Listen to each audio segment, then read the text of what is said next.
Hola, muy buenas noches a todos. Bienvenidos a la sesión de espacio abierto virtual de módulo 2, correspondiente a nuestra sesión número 2 de la semana 1. Esperando que todos se encuentren muy bien, vamos a iniciar con nuestra programación el día de hoy. El objetivo de nuestra sesión, espero que todos se encuentren muy bien, es repasar un poquito los recursos que vienen en la plataforma. Esto con la finalidad de reforzar aquellos aspectos que nos ayudan a hacer nuestras actividades mejor preparadas, mejor elaboradas y con mayor dominio. Lo que vamos a empezar a ver en este momento son las estrategias de aprendizaje.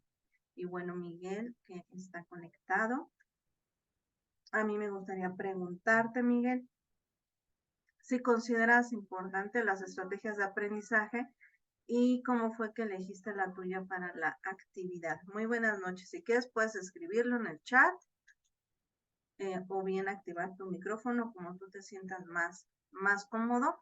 Aquí te leo o te escucho.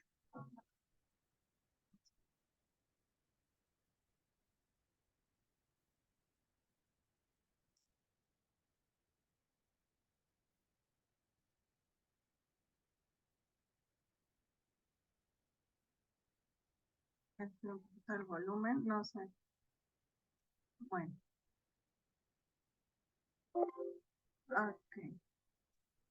Muy bien, voy a leerlo porque está en el chat y Miguel nos comparte que una estrategia que eligió fue hacer un pequeño resumen utilizando ideas principales. Muy bien, muchas gracias.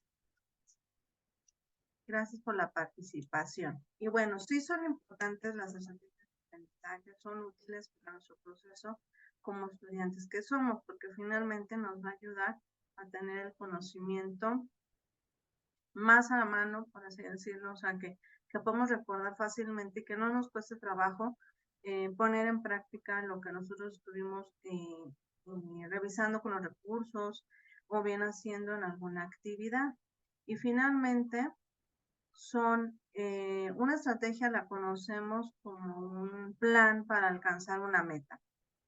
Y el aprendizaje es la adquisición del conocimiento sobre algo, por medio del estudio, por medio de la práctica o de la experiencia. Sumados estos dos conceptos, se forman las estrategias de aprendizaje, que son secuencias de actividades cuya ejecución tiene el fin de facilitar la adquisición, almacenamiento y recuperación y uso del conocimiento. Para eso nos ayuda, ¿no? Si, por ejemplo, nos pidieran en algún momento, ustedes van a llevar matemáticas, empezar a ver una ecuación de segundo grado, que no es algo que tengamos muy fresco y rápidamente podamos recordar, ¿no? Así como a veces podemos recordar una fecha histórica, ¿no? Como por ejemplo 20 de noviembre, ¿no? Que se celebra el 20 de noviembre, el Día de la Revolución. Eso fue aprendizaje y eso fue conocimiento y es algo que nosotros sabemos desde hace un tiempo, ¿no? Pero si en generación esta ecuación de segundo grado, nos costaría un poquito más de trabajo y para eso nos ayudan las estrategias de aprendizaje. Finalmente, bueno, algo que aquí te recomienda es cómo hacer una estrategia de aprendizaje. Es primero hacer una radiografía de ti mismo, o sea, cómo soy, qué capacidades, habilidades cuento, qué se me dificulta, qué se me hace más sencillo, qué me motiva, ¿no? Por ejemplo, yo como estudiante, las cuestiones teóricas quizás es algo que se me va a facilitar más que las cuestiones aritméticas, ¿no? Y hablo de cuestiones teóricas como un tanto conocimiento como geografía, biología, ¿no? Por decir algo. Entonces, va a ser muy diferente que yo me pueda aprender exactamente los nombres de los participantes de la Segunda Guerra Mundial, por ejemplo, ¿no? Entonces, eso es lo que yo necesito empezar a comprender de mí mismo, o sea, cuáles son los conocimientos que a mí se me pueden facilitar, cuáles no. En esta imagen viene una idea, ¿no? Como empezar a quitarte esas barreras, ¿no? Finalmente, nosotros podemos a sincerarnos, ¿no? Y poder decir, bueno, yo me siento que no puedo con las matemáticas o con el inglés, porque es algo que también van a ver. Pero aquí te pide que hagas una lista donde tú pongas, pues, esas frases negativas, ¿no? Por así decirlo. Aquí hay un ejemplo, dice, no soy capaz de, para mí es difícil, ¿no? Y podrías completarlo con las materias que te podrían hacer ahí un poquito de ruido, ¿no? En la siguiente lista viene que hagas el cambio, esto lo menciona el punto número 2, que hagas el cambio, ¿no? Donde tú pongas, soy capaz de aprender matemáticas, me gusta el inglés, ¿no? El punto 3 te dice, tacha esas ideas, cámbialas, intenta, ¿no? Hazlo, soy capaz de aprender, soy capaz de hacer esto. Y esa es una idea porque, por ejemplo, cuando ustedes hacen sus actividades, pueden decir, mejor yo ya no las hago porque están complicadas, ¿no? Están difíciles, se me hace difícil hacer la actividad. La idea es que no suceda una situación de este tipo, ¿no? Algo que tú vas a estar trabajando mucho durante este módulo es plantear metas. Las metas, si nosotros las planteamos, la idea es cumplirlas, es poder tener esta satisfacción de que podemos nosotros cumplir y hacerlo, ¿no? Te pide aquí que reflexiones y respondas estas preguntas, ¿no? ¿Qué quiero? Escribe la meta específicamente. ¿A dónde quiero llegar? Por ejemplo, fue algo que ustedes estuvieron haciendo o están haciendo en la actividad integradora número 1, ¿no? Que específicamente les pide responder unas preguntas de quiero, por qué lo quiero, etcétera, ¿no? Sobre todo para que tú analices y definas y te definas hacia dónde quieres llegar con lo que estás haciendo ahorita, estás estudiando en la preparatoria. Y después de eso, también algo que te pide la actividad integradora 1 es ubica un lugar donde estudies. Eso es vital. Si nosotros estamos en un lugar donde nos vamos a distraer, o sea, esto quiere decir que estamos cerca, no sé, ¿no? De la cocina de nuestra casa y que están ahí nuestra familia y están platicando, pues nos vamos a distraer en la plática y va a ser el proceso de estudio más largo porque lo que yo tenía destinado, que era 1 hora, se va a volver 1 hora 40, ¿no? Porque 40 minutos la destiné a hacer mis actividades y 1 hora la plática. O si la televisión está prendida, pues igual no me voy a distraer. O si mi celular me están llegando notificaciones, pues me voy a distraer. Por ejemplo, Google tiene una función que te desactiva por el momento que tú lo programes, los días que lo programes y el tiempo que lo programes, las notificaciones de las aplicaciones que tú quieras.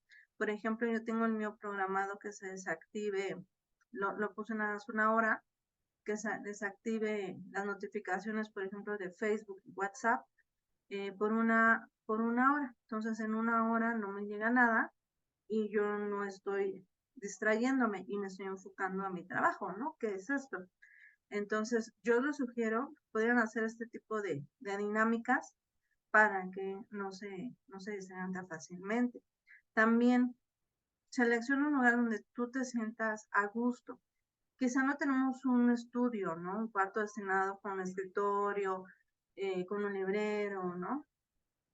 Pero ese lugar que tú destines, si es el comedor de tu casa, por así decirlo, sea un lugar agradable, ¿no? Que esa silla esté cómoda, que tengas el lugar adecuado para poner, por ejemplo, la computadora, o si estás trabajando en un celular o tablet, te sientas cómodo al momento que estés haciendo y tengas a la mano tu material para que no estés parando, moviendo y generando más tiempo del que tú destines hacia las actividades. Eso se llama ser organizado. También es importante que el lugar donde estudies esté iluminado, cuente con buena luz. Dice aquí luz natural. Bueno, muchos trabajamos en la noche, esta parte de las actividades académicas. Entonces, bueno, que esa luz la sintamos cómoda para que no forcemos nuestros ojos. Aquí lo sugiere, ¿no? Además, que nuestro equipo, nosotros trabajamos en línea, básicamente que necesitamos que nuestro internet funcione bien, que nos pueda apoyar en esta parte, ¿no? Si mi internet es un poco intermitente, se desconecta, bueno, va a ser un poco complicado, pero hay que buscar la manera que eso se pueda también solucionar, ¿no? Para que el proceso de hacer las actividades, de aprender, sea mucho más cómodo. Esto viene en su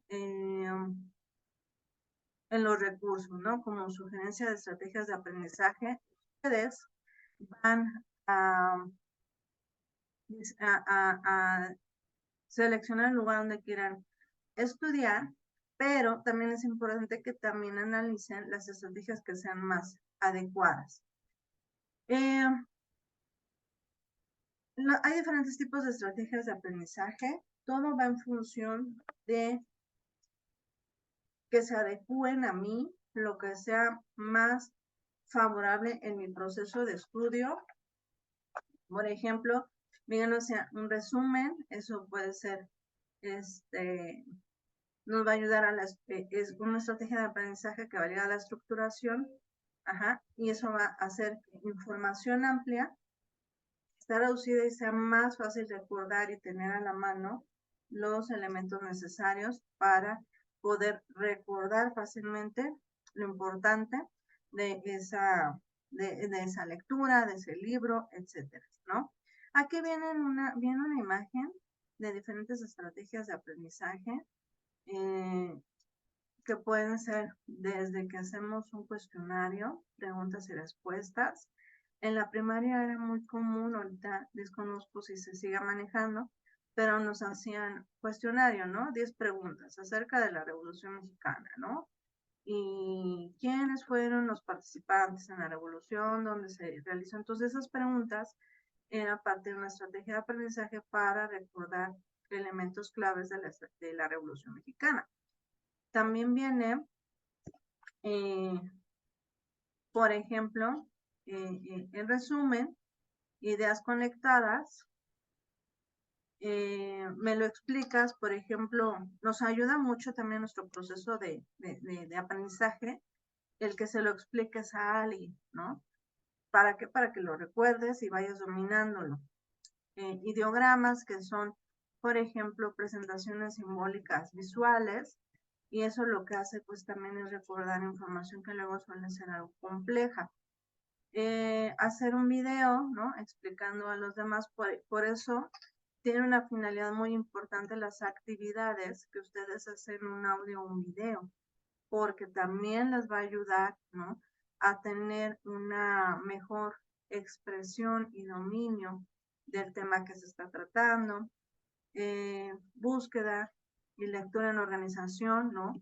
El estar entrando a internet buscando información, pues también va a ayudar a las competencias personales, y lo que va a ayudar pues también es generar estabilidad ya apegada a la tecnología, ¿no? Que simplemente pues ya todo es de esta manera, ¿no? Y lo que antes o se conoce como un acordeón, que es una hojita pequeña donde se ponía la información más importante, y muchas veces ayuda, ¿no? Para estudiar para un examen, no para que lo saques en el examen, sino ayuda para recordar esa información importante como fechas, fórmulas en química, fórmulas en física, etcétera, ¿no? Esto es algunas estrategias de aprendizaje. Si quieren profundizar más en ella, pueden también acercarse con la tutora. Estoy segura que ella puede apoyarles muy bien en poder darles más estrategias de aprendizaje o bien, ¿no? O sea, cuál sería como la más idónea para ustedes. Algo que tiene, y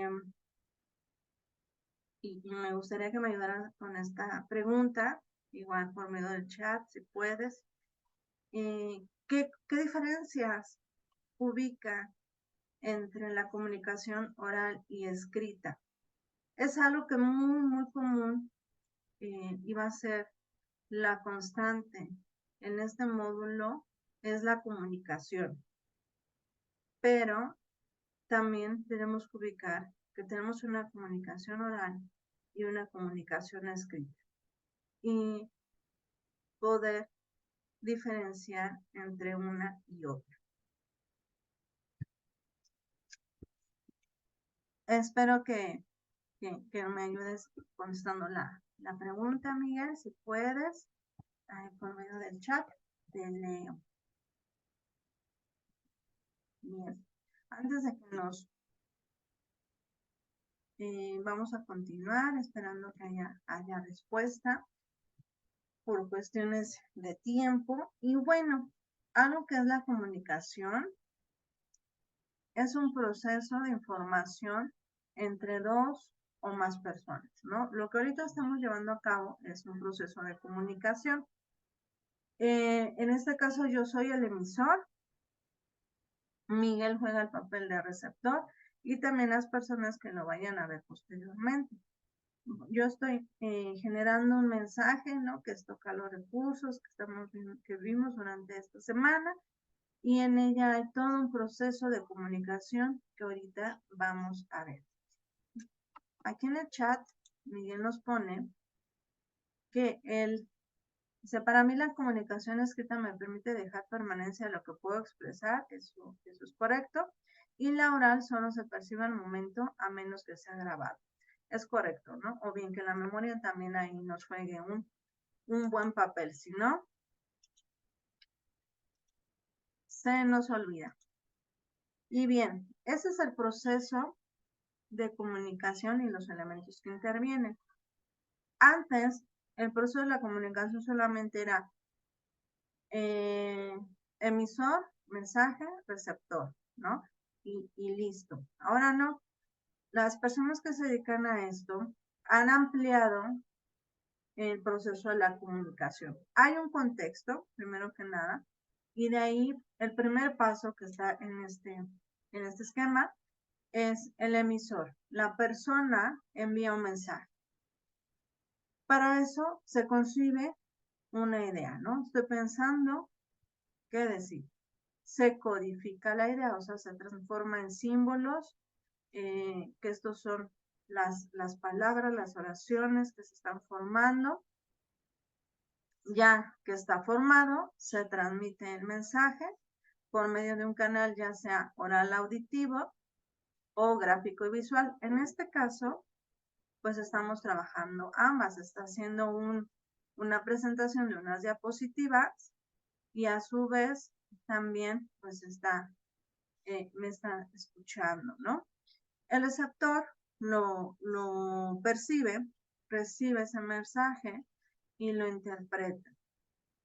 En esa interpretación hay una decodificación para que se entienda coherente, para que se interpreten estos símbolos, que es todo este conjunto de signos, que son las palabras, que son las oraciones, que son un párrafo y demás, que conforman el mensaje que está emitiendo el emisor. Posteriormente, en el paso número 7, en este proceso de comunicación, hay una información que devuelve el receptor al emisor, la cual puede ser respuesta o acción sobre el contenido o su interpretación. O sea, ya no solamente el receptor escucha y se queda callado, no, ya hay un intercambio, ¿no? Va a haber una respuesta, va a haber una respuesta a lo que el emisor está haciendo de manera que sea coherente y vaya acorde a lo que el emisor también está diciendo, ¿no? Como si estamos hablando de el café, está rico tu refresco, está rica la Coca-Cola que te estás tomando. El emisor pregunta, ni modo es que el receptor dijera, qué rica sabe, qué rico está la manzana que me estoy comiendo. No sería coherente a lo que está preguntando el emisor, ¿no? El emisor está hablando de la Coca-Cola y el receptor pues, está hablando de la manzana, ¿no? Entonces no hay coherencia en ese mensaje, ¿no? Ahora sí, los tipos de comunicación que hay son dos, es el verbal y el no verbal. El verbal está compuesto por el envío y la recepción de signos, que es todo esto que es desde una letra hasta un párrafo o todo un mensaje o todo un libro, por así decirlo, ¿no? Esta se puede dividir en dos formas. Una es la oral, que es por medio de palabras habladas, o sea, lo que yo estoy haciendo, y la otra es escrita, que son expresadas en papel o cualquier soporte no sonoro, y como dijo su compañero, pues es el que le da permanencia a lo que se está expresando, ¿no? ¿Por qué? Porque lo podemos ver captado en algo impreso, en un mensaje, en nuestro teléfono y demás, ¿no? Pero lo reconocemos como lo no sonoro, lo que no emite un ruido. Y la comunicación no verbal es todo lo que funciona como los gestos, la postura, los movimientos y todo lo que el cuerpo expresa cuando nosotros estamos emitiendo nuestro mensaje. Hay, por ejemplo, cosas universales como, por ejemplo, dice, nosotros entendemos que debe de haber silencio simplemente cuando alguien pone su índice sobre su labio. Eso quiere decir, ¿no? Silencio. O cuando le hacemos, movemos nuestra mano, que se vea nuestra palma, nosotros estamos diciendo hola o estamos diciendo adiós, ¿no? Y muchas más que incluso universalmente pues se entienden, ¿no? Y finalmente aquí se te da la conclusión, ¿no? Que la comunicación es un proceso normal de día con día y más en nuestra modalidad de estudio. La comunicación es, por ejemplo, forma escrita, que quiere decir, al momento que, por ejemplo, tú me puedes mandar un mensaje informándome de alguna situación, ¿no? Cuando tú estás escribiendo en el foro porque estás participando o estás haciendo alguna actividad y te piden que lo realices, por ejemplo, las actividades que elaboramos, pues las hacemos en Word, ¿no? También aquí nos comenta que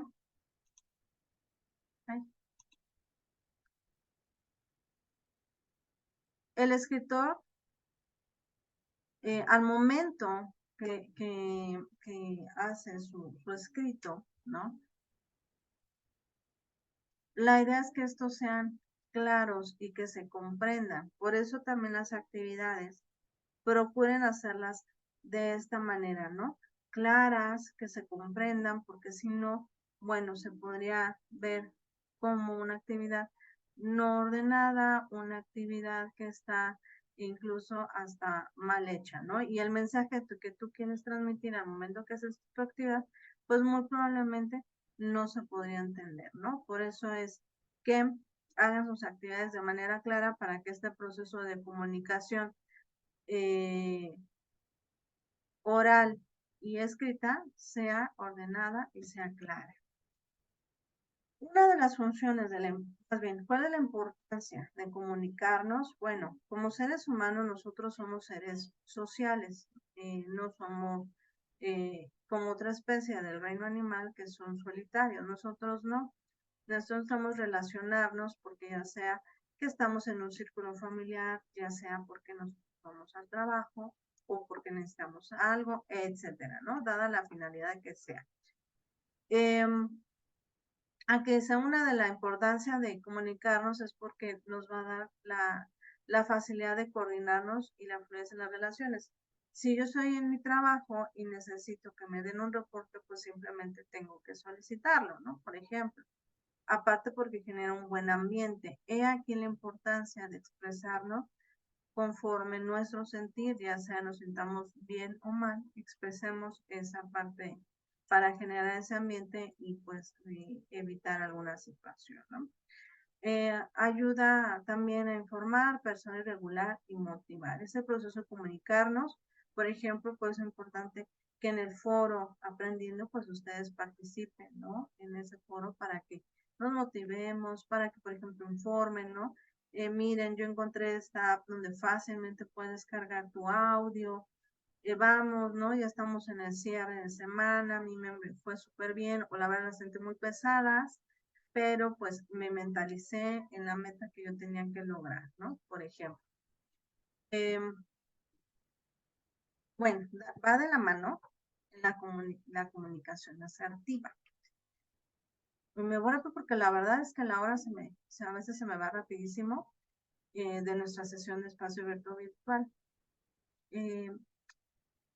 Retomando el punto,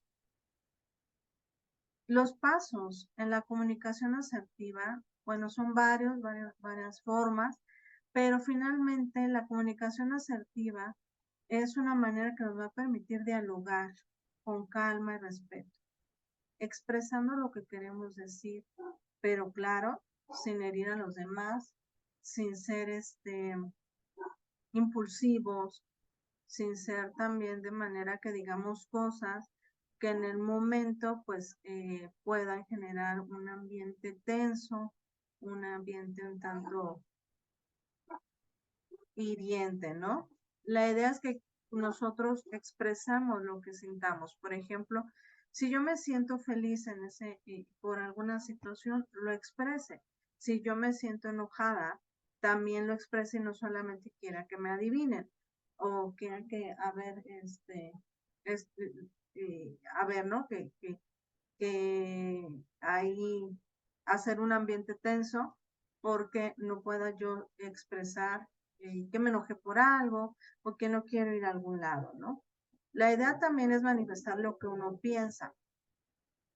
Por ejemplo, a mí me molestó, ¿no? Esa situación que vivimos o me molestó que dijeras esto y demás, ¿no?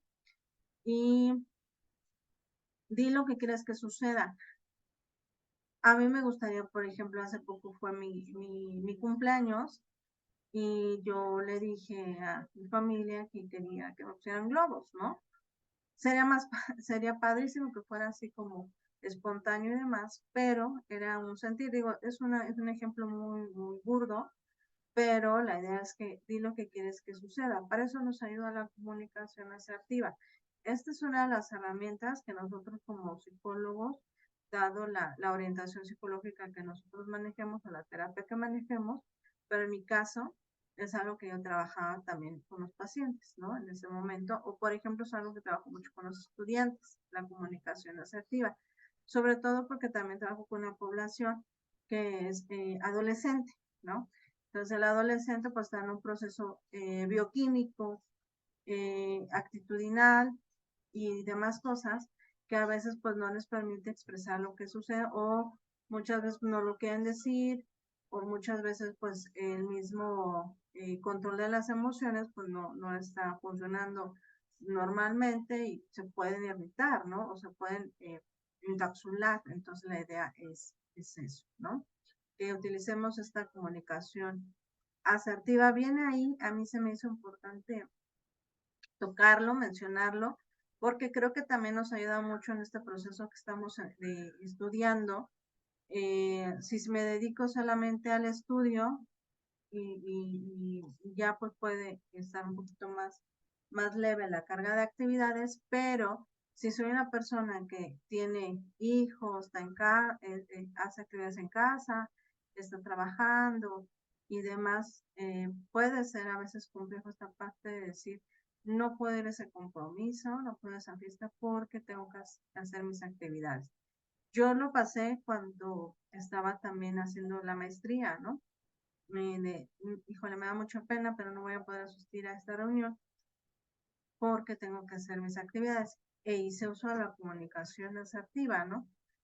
Tuve que decir no y a veces el no nos cuesta mucho trabajo expresar, ¿no? Por diferentes situaciones. Y bien, vamos a continuar.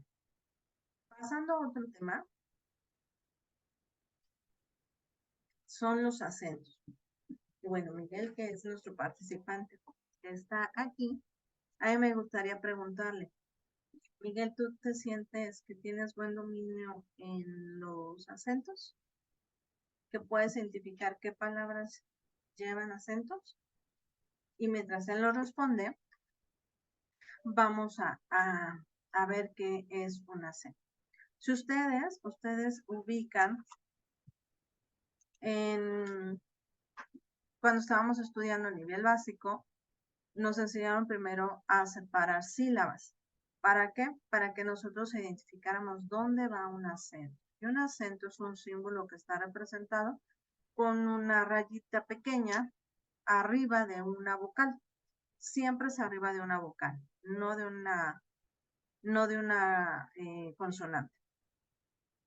Y donde ponemos esa rayita es porque es una sílaba tónica que nosotros gráficamente lo ponemos, visualmente lo podemos ver y también escuchar, ¿no? La sílaba tónica es aquella que suena con más intensidad o con mayor intensidad en la palabra. Dependiendo de dónde se encuentre la sílaba tónica, va a haber una clasificación. Por eso es importante que nosotros sepamos la clasificación de cómo van los acentos. Y dando respuesta a esto, Miguel dice, me es difícil, cuando tengo dudas me apoyo en el diccionario, ya sea en físico o en línea. Eso es excelente, ¿por qué? Porque a veces es muy notorio que nosotros podemos poner un acento cuando identificamos ciertas palabras como las agudas, ¿no? Que ahorita vamos a ver que terminan en on. Pero, por ejemplo, cuando son graves o son esdrújulas, ahí sí nos puede fallar un poquito. Y qué bueno, y felicito a su compañero que cuando tiene duda, consulta, ¿no? Donde, estoy dudando si lleva acento o no lleva acento, ¿no? No todos somos expertos en esta parte, pero es muy bueno poder hacer esta dinámica, ¿no? O sea, no me siento con el dominio, voy a revisarlo, ¿no? Voy a darle esta checada, ¿dónde va el acento? Muy bien, Miguel, muchas gracias. Y muy importante que ustedes sepan esta clasificación. Voy a empezar con la tabla de este lado. Y dice aquí, tipo de palabra, aguda, grave o llana, mejor conocida como grave, esdrújula y sobreesdrújula. Nosotros ubicamos a las agudas cuando el lugar de la sílaba tónica es el último. En el grave es en el penúltimo, en la esdrújula es en el antepenúltimo y la sobreesdrújula antes del antepenúltimo. Un poquito compleja, pero poco a poco, ¿no? Algunas reglas de acentuación ortográfica. Y es muy importante respetar estas reglas. Las agudas se acentúan cuando terminan en N, S o vocal. Ejemplo, avión. Nosotros vamos a acentuar todas las palabras que terminen en I-O-N, ion, ¿no? ¿Por qué? Porque termina en N. Vamos a acentuar todas las palabras que terminen en vocal, como viene aquí, o en S. Es muy claro el ejemplo. Creo que no hay ningún problema. Pero no vamos a acentuar. La regla es, la excepción es, no acentuamos cuando termina en S, pero hay una consonante. ¿Ok? Nosotros vamos a poner el acento cuando haya una vocal y termine en N o en S. Si termina en S, pero hay una consonante, no ponemos acento, ¿de acuerdo? Después dice, las graves, cuando no terminan, es lo contrario a la aguda. Cuando no terminan en NS o vocal, ejemplo, ángel, ejemplo, azúcar, ejemplo, dólar, ¿no? La excepción, aquí sí ponemos el acento, aunque haya una consonante, ¿no? Es que no sé por qué se hace así, ¿no? Ejemplo, cómics, ¿no? Si nosotros hacemos la separación de las sílabas, esta sería una CO y la siguiente sería otra, por lo tanto, esta sí caería en grave, ¿no? Aquí ponemos el acento, termina en S, pero hay una consonante, sí se acentúa. Y las esdrújulas y sobresdrújulas siempre van a llevar tilde. Aquí no hay esta regla de N, S o vocal. ¿De acuerdo? Es importante que si nosotros usamos mayúsculas, acentuemos. Hace años, la Real Lengua Española, que es quien incorpora nuevas palabras o quita palabras o cambia las reglas ortográficas, decía que no se acentuaban las mayúsculas, pero ahora la regla dice que las tenemos que acentuar. Entonces, si nosotros usamos mayúsculas, debemos acentuarlas. Ojo, sus actividades tienen que ir con mayúsculas y minúsculas. Una falta ortográfica es hacer todo el texto con mayúsculas, ¿de acuerdo? Evitemos hacer con las actividades así. Ahora, dentro de los acentos hay monosílabos. Bueno, para acentuar un monosílabo, más bien. Son las palabras de una sola sílaba y no se tildan a menos que queramos distinguir su significado, ¿ok? Aquí lo que se usa es una tilde diacrítica, no lo que acá estábamos hablando, ¿no? Sílaba tónica. La diferencia aquí es una tilde diacrítica. Por ejemplo, dependiendo del significado, aquí viene C, ¿no? C de acción, por así decirlo. La oración está hecha para definir una acción, un movimiento, se lo compré ayer. Y C, que lleva acento de C, del verbo ser o saber, C lleva acento. Y es importante que dependiendo el uso que nosotros le demos, pues le pongamos el acento, ¿no? Además, ejemplos donde utilizamos el diacrítico. Yo bajé esta imagen solamente para que se vea un poquito más la diferencia, porque hay otro que es el prosódico y solamente es el que se pronuncia, pero no se escribe, sino todas las palabras llevarían acento y sería incorrecto. El ortográfico es el que acabamos de ver, ¿no? El que nosotros vamos a separar con aguda, grave, esdrújula y sobresdrújula, que llevan acento dependiendo la regla ortográfica, y el diacrítico, que es el que se expresa con una tilde, y tenemos que tener clara su función. ¿De acuerdo? Este es por parte de los acentos. Voy a cerrar ahorita la sesión. Nos volvemos a conectar, por favor, para que podamos seguir con ella, pero no se nos vaya a cortar el tiempo. Entonces, cierro la sesión en este momento y ahorita nos volvemos a ver. Me pusiste aquí, se acentúa el nombre de las personas. Si lo copio del acta de nacimiento, sí, por ejemplo, Ángel, que es nombre propio, que se puede usar como nombre propio, se acentúa. O el apellido, ¿no? Méndez se acentúa. ¿Vale? Entonces, no sé si esa era resolví tu pregunta correctamente.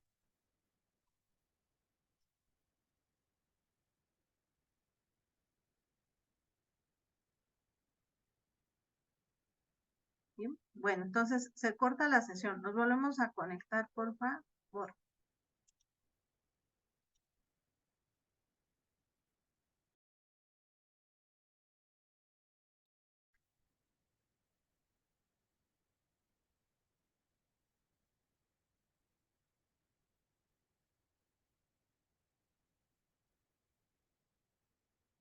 Bueno, vamos a continuar.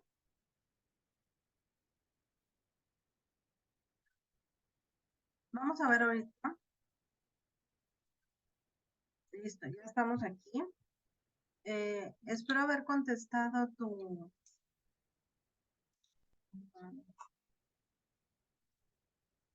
Miguel, espero haber contestado tu pregunta. No sé si eso era lo que tú querías saber. Si no, ahorita avísame. y lo revisamos. Bueno, hay un recurso que viene aquí en la plataforma, en esta semana es el uso de conectores, que finalmente nos va a permitir tener una redacción mucho más, más bien una redacción mejor hecha, que va a ayudar a que se comprenda el texto. Dice aquí, junto con una correcta ortografía y gramática. La idea es que el texto que nosotros elaboremos tenga la calidad y la claridad del mismo. La función adecuada del conector es enlazar una idea con otra idea. Ajá, por eso es importante que cuando nosotros hagamos nuestros textos, los utilicemos. Viene ahí en la plataforma. Bueno, ya yo puse este cuadro. Hay diferentes tipos de conectores. Todo va en función también de la finalidad que nosotros le queramos dar. Pero aquí vienen unos ejemplos, sobre todo para que no utilicemos el y o esas tablas que no son tablas, no me acuerdo cómo se llaman, tablillas. Por ejemplo, cuando estamos diciendo es que, o y, no, sino utilizamos un vocabulario más amplio, ¿no? Por ejemplo, aquí viene asimismo, ¿no? El libro es entretenido, asimismo es muy instructivo. Por ejemplo, estás hablando de, de ese libro, pero a su vez estás tocando características importantes, pero estás añadiendo una característica más. Esto les va a ayudar mucho cuando ustedes elaboren su relato y su resumen. Y les va a ayudar mucho ahorita que están haciendo su historia, su autobiografía. Su autobiografía es la parte, una narrativa de ustedes, ¿no? Ahí dice es un relato, sí, pero van a narrar lo que ustedes en el pasado vivieron, que recuerdan, claro, y hasta este momento actual. Entonces, les va a ayudar muchísimo a utilizar los conectores. Es una muy buena herramienta para que no corten de tajo una oración y no pongan puntos, por ejemplo, un punto un punto y aparte, eh, porque ya no se les ocurre nada que poner, porque ya no hay idea. Luego muchas veces nada más ponen una oración muy cortita y un punto y aparte, y realmente la oración daba para mucho más, ¿no? Entonces, esa es la idea al momento que ustedes redacten, que los conectores puedan hilar una idea con otra para que un párrafo quede bien elaborado, ¿de acuerdo? Revisen ese recurso. Ay, muchas gracias, muletilla. Gracias por recordarme. Ahora, otro de los temas o de los recursos, es clases de palabras. Las clases de palabras es algo que ustedes tienen que identificar en su actividad, no todas, solamente las solicitadas, dependiendo, la identifican, le ponen el color que debe de ir, pero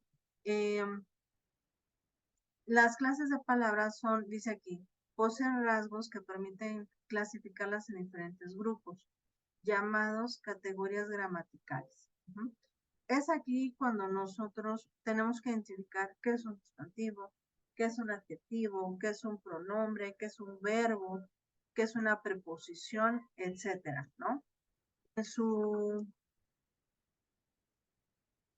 Ahí también viene en la plataforma, pero la idea es que nos quede claro que es un sustantivo y al momento que estamos haciendo el párrafo, que yo sugiero que el párrafo que ustedes quieran lo hagan intencionalmente, ya poniendo las clases de palabras, no te compliques buscando en tu texto, ya cuando termines, ese párrafo. No sienta que sea todo el texto identificando las clases de palabras. Con un párrafo es más que suficiente. Un cacho del párrafo es más que suficiente. Yo te sugiero que sí hagas tu párrafo intencionalmente. Aquí, este párrafo va a contener el sustantivo, ¿no? Que son palabras que nombran personas, animales o cosas, tienen género y número. Adjetivo son las que acompañan al sustantivo, indicando sus cualidades o que lo califican, ¿no? Hay clases de palabras que son determinantes. Están los pronombres, que también es algo que nos piden ahí, y que son palabras que se utilizan, perdón, en lugar de un sustantivo para designar a las personas, animales o cosas, ¿no? Los verbos, que es la acción, lo que está haciendo el sustantivo. El adverbio,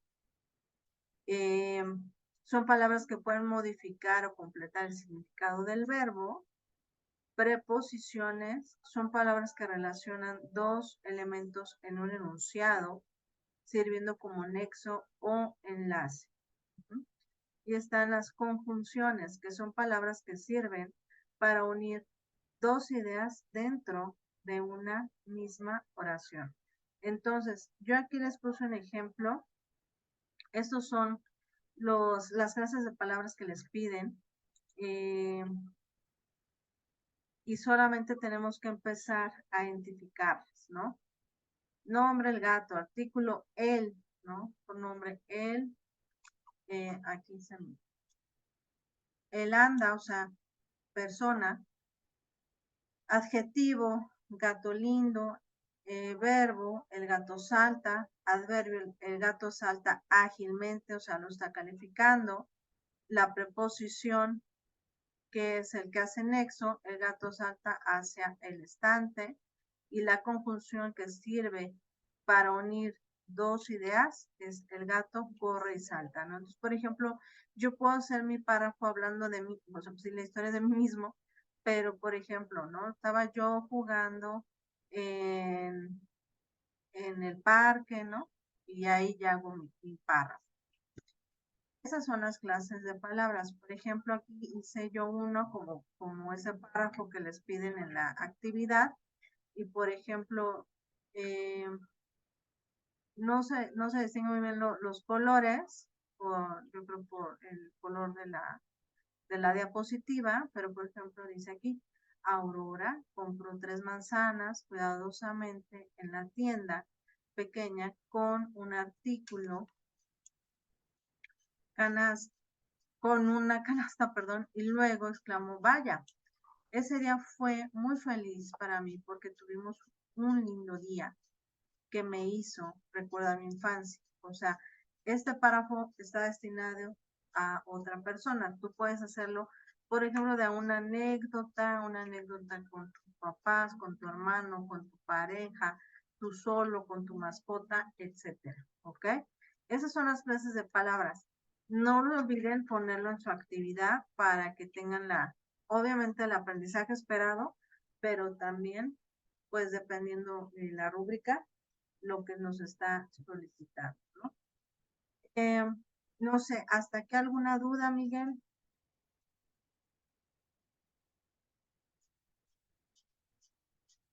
Ya estamos por concluir.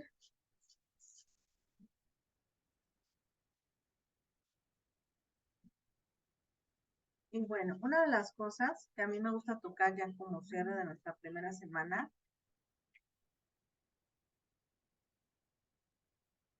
todo bien.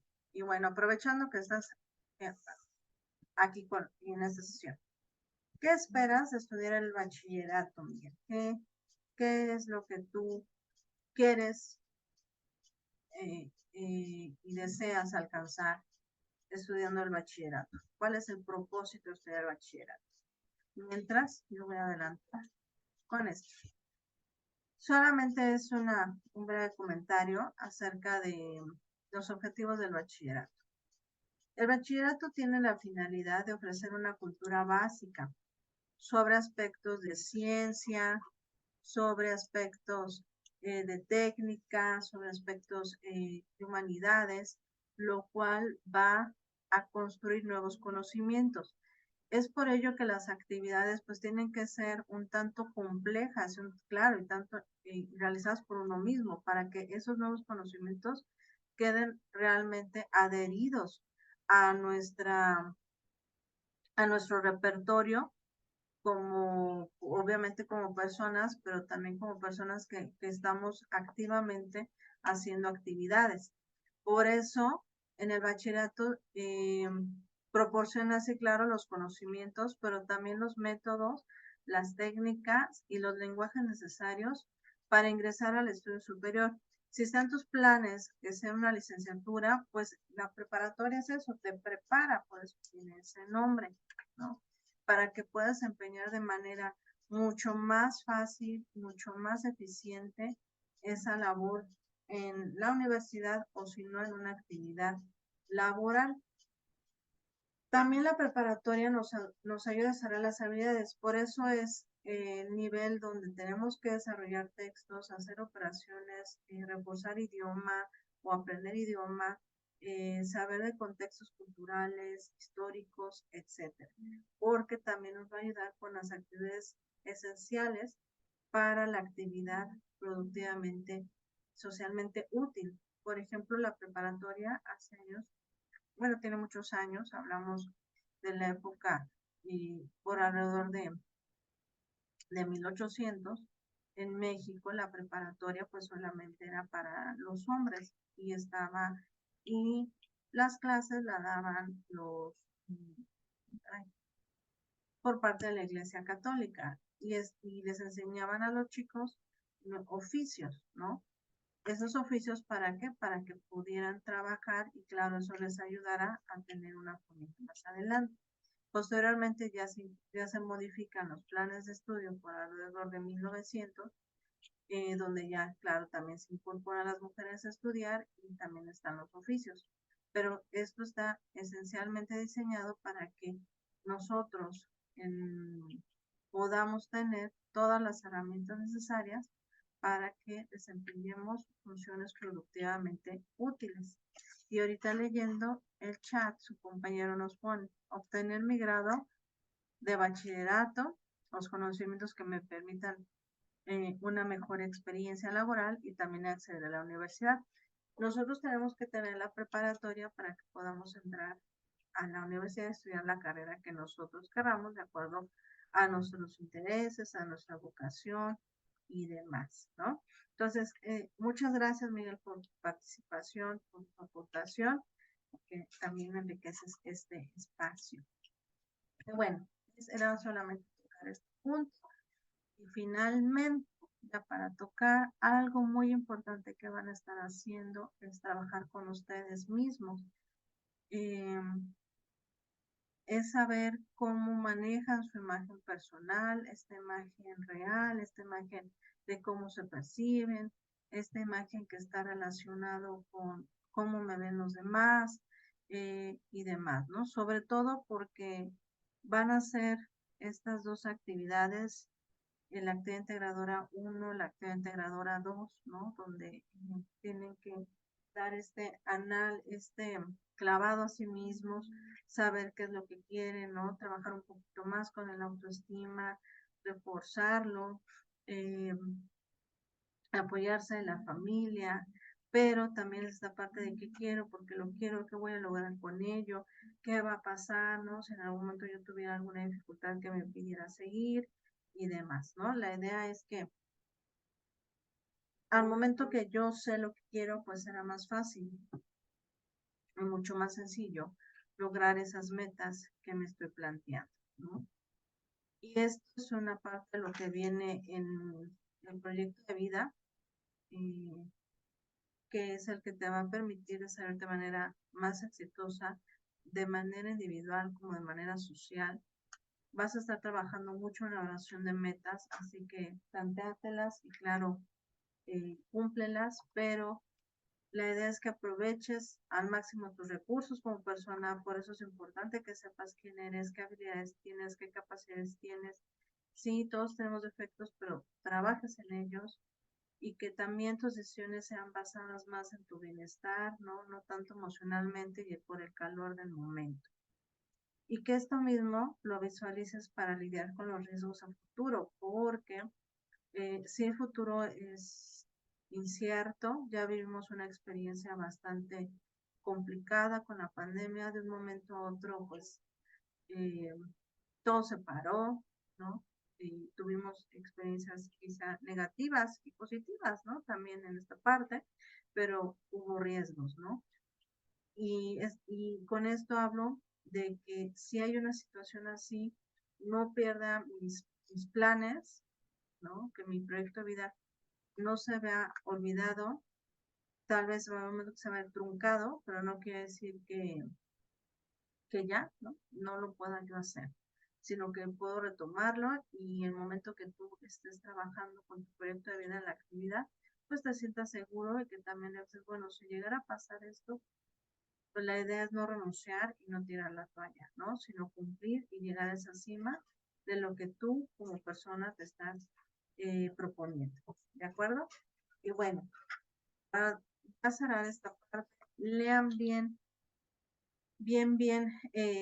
los ámbitos que van a trabajar en la primera parte de la actividad integradora número 1, sepan y diferencien bien qué es la responsabilidad social, que es algo que tienen que desarrollar, qué trata la responsabilidad social, que a veces responden algo que no corresponde a ese concepto.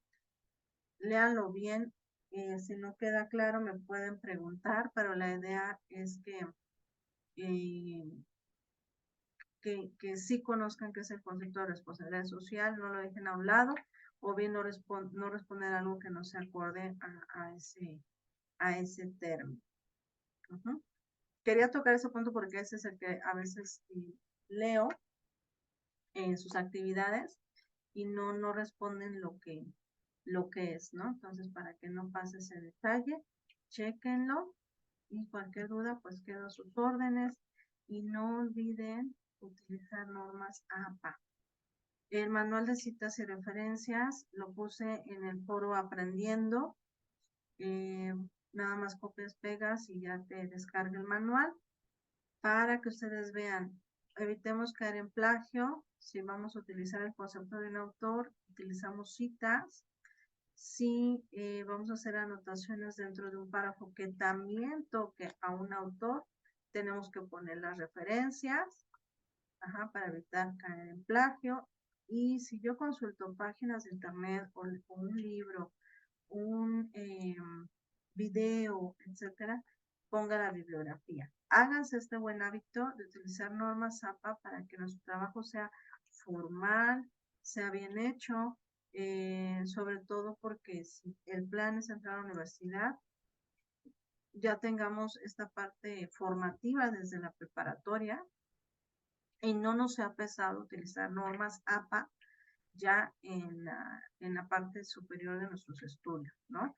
Utilícenlo, es sencillo, sí va a llevar su tiempo hacerlo un hábito, pero sus actividades empiecen a poner la bibliografía, ¿no? Si yo consulté una página del Universal, de la UNAM, etcétera, yo la ponga. Si yo entré a ver y en el periódico El Economista y el autor puso tal concepto, lo copié y pegué, pongo la referencia o la cita, ¿de acuerdo? Pues bueno, eso sería todo. Acabamos la sesión del día de hoy. Muchas gracias por la atención. Muchas gracias, Miguel. Que tengas un excelente fin de semana. Al igual a todos, recuerden que el viernes cerramos, el domingo cerramos nuestra semana número 1. Entregan a tiempo. Cualquier duda, cualquier situación, no duden en escribirme y que les vaya muy bien. Bonito fin de semana. Gracias. Cuídense mucho. Hasta luego. Buenas noches. Buenas noches.